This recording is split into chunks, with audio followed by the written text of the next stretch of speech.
Hola! This is one of the 3 words that I know in Spanish. Hola, adios, and the other one is a bad one. Most YouTubers think that CTR or click-through rate is the best way to compare video's attractiveness for the viewer. After all, a 5% click-through rate is better than a 4% click-through rate because more people click on your thumbnail. Yeah, sometimes, but in most cases I'd like to have a 4% click-through rate instead of a 5% click-through rate. There is something wrong with that number. In this video I'll explain why. Je m'appelle Dexxter de Pays-Bas. Yeah, that's the most I know in French. 25 words excluding the bad ones. Okay, back the truck up. What is CTR? CTR is click-through rate. How many people saw your title and thumbnail and clicked on the video? In other words, if 100 people saw your thumbnail, that is called impressions. If 3 people clicked on that thumbnail, then you have a 3% click-through rate. YouTube tells us that the click-through rate between 2 and 10% is normal. 2% being bad, 10% being good because more people clicked on your thumbnail. Click-through rate together with average view duration and watch time is one of the most important metrics for YouTube to decide if it should promote your video or not. So what is wrong with comparing percentages click-through rate against each other? YouTube uses CTR as a signal to promote your video to a bigger audience. Let me explain. Let's say that this is your YouTube video that you release and this is your audience. These are groups of people. These lines are stick figures. I got bored of drawing stick figures.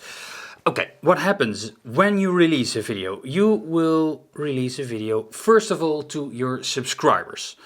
If your subscribers react well, then it will promote your video to more people. YouTube tests what the reaction is of those people. If they don't react very well, then it won't promote it anymore to these people, but these groups of people react very well. So it goes and promotes the video further to a bigger audience. When they react very well, then it goes further. When they don't react, and they don't react, only the path continues here. Same here. It goes well and it will promote it further, but here it is not received very well. How does YouTube measure if a video does very well? Well, that is by the amount of click-through rate amongst other things. But the problem is that when it promotes your video to this group of people, your CTR goes down. When it promotes to this group of people, it goes up. To this group of people, it goes up, up, up, down, down, down, down. This is the CTR that you see fluctuate over and over and over again in your YouTube analytics. That number changes all the time, so you can't really derive a certain conclusion from a number on a certain day in YouTube analytics. But the funny thing is, when your video is promoted to a bigger group of people, that means that it also includes people that are less interested. That means that every single time that your video is promoted to a bigger group of people, then your CTR goes down. So you have maybe, for example, a CTR here of 15%, here of 12%, here 10%, here 5%, and here it dips to 1%, for example. That means that your click-through rate goes down when your videos get bigger and bigger and bigger on YouTube. That means that if you have more views, that your click-through rate overall is lower. So that's why I say I'd love to have a lower click-through rate if that means that I have more views. But this also explains why you have a high click-through rate. For example, I have a click-through rate here of 12%, but YouTube, let's say that this group of people doesn't react, so it can't promote the video any further because the next group of people are not into the video. Especially for smaller channels, the CTR is all over the place. After all, you have a smaller sample size, so 2 or 3 views can make the difference between a high click-through rate and a low click-through rate. Also, viewers might not be into the topic of your video. Then your CTR is low and you blame it on the title and thumbnail. Yes, you can fix some of that uncertainty by doing keyword research. That works very well for informational content like mobile phone reviews, for example, but not for curiosity-based content like Mr. Beast's content, for example. A click-through rate is based on impressions, so how many people saw the title and thumbnail. But impressions are impressions with a huge asterisk. If not every impression is counted, your CTR is less reliable. Luckily, YouTube is very open in what they count and do not count. Most notably, what they don't count are external apps and websites, the YouTube mobile website, a couple of YouTube apps, impressions from end screens and cards, they use a separate metric for that, I'll come back to that in a minute, videos that play in the background, and thumbnails that are shown less than 50% or less than a second.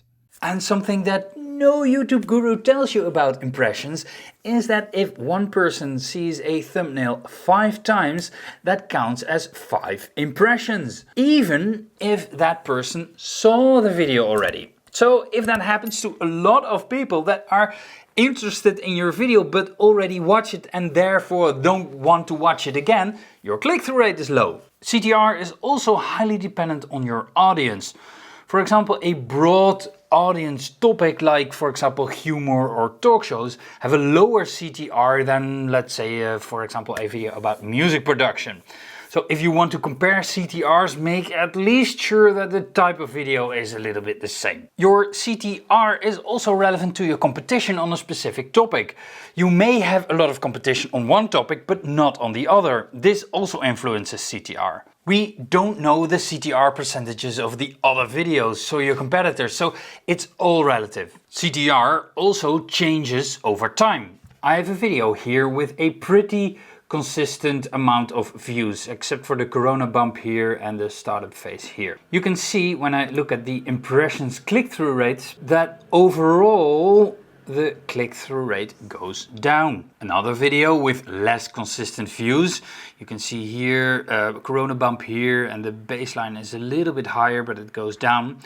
The impressions click-through rate goes down overall. Another video with even less consistent views, the impressions click-through rate overall is going down. But click-through rate going down is not the case for every single video. I've over here another video. This is part 2 of the video that I showed earlier. That was part 1. And this had a corona bump here, but overall somewhat consistent views.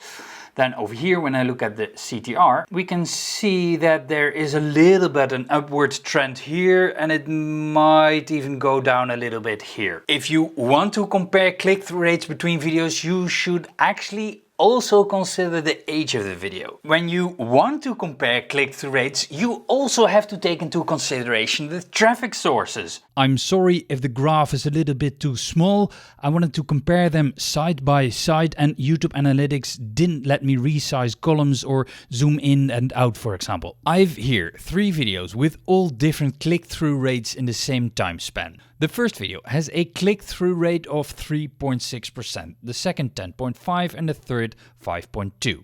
Can you see that all 3 videos have different traffic sources that drive the most views? The first one is the end screen, which drives 26% of the traffic, but the impressions aren't counted as I said earlier. The second one is external, which drives 45% of the traffic, which is pretty significant for a video, but the impressions aren't counted. And the third video is suggested, which drives 47% of the traffic, and impressions are counted in this video. The same applies to the rest of the traffic sources, of course. Looking at the views, the first video has only a click-through rate of 3.6%, but had 1618 views. The second video, 10.5% click-through rate, but had only 289 views. Can you really compare these average click-through rates? I'll take that 3.6%.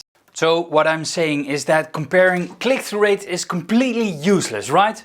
No, that's absolutely not what I'm saying. I say compare with care. The most reliable click-through rate comparison you can do on a video itself. When you want to change a thumbnail or title, for example, and you want to measure the results.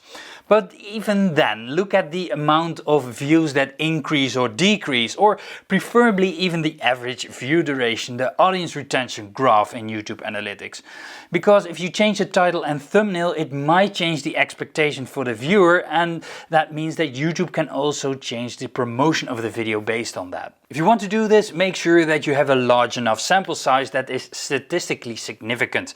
So at least 1,000 views, but preferably even more. With that being said, comparing individual videos based on CTR might be not a wise idea, but if you want to up your thumbnail game and want to look at the results over a longer period of time, let's say 20, 30, 40, 50 videos, then yeah, it is more reliable because of the sheer amount of data and all the averages. What conclusion can we draw from a low click-through rate on just one video? If you don't have a lot of views and your click-through rate is low, I mean lower than 2%, yes, that might be an indication that your title and thumbnail are bad and that you should replace it. But it can also be that your audience is just not into the content of your video. One of the easiest ways to increase click-through rate is to have a video title that is completely shown to the viewer. A video title that isn't truncated. In this video right here, I'll tell you everything you need to know about video title length on desktop and on mobile. If you like the content, subscribe to see more.